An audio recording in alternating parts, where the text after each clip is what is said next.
আমাদের সমাজে স্বামী মানে শুধু দায়িত্ব পালন। আমারও তো স্ত্রী হিসাবে ইচ্ছে হয় একটু আদর, একটু যত্ন পেতে। বিলাসিতা চাই না আমি, শুধু মনের সংযোগটা চাই। এটা আমাকে খুব কষ্ট দেয়। বন্ধুরা, আমি ফুল ভালোবাসি, তাই আমার হাতে একটা ফুলের তোড়া দেখতে পাচ্ছেন। এই ফুলের তোড়াটা আমার বড় ছেলে আমাকে গিফট করেছে। কেন গিফট করেছে? নভেম্বর মাসের 9 তারিখে আমার বিবাহবার্ষিকী ছিল। ওদের বাবা সেটা ভুলে গেছে। অলমোস্ট প্রতি বছরই ভুলে যায়। দীর্ঘ 25 বছরের যাত্রা।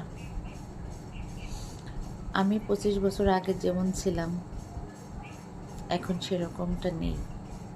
এখন আরও অনেক শক্তিশালী হয়েছি। বয়স বাড়লে কি ভালোবাসা শেষ হয়ে যায়? না, যায় না। বয়স বাড়ার পরে মানুষ নিজেকে বেশি ভালোবাসে।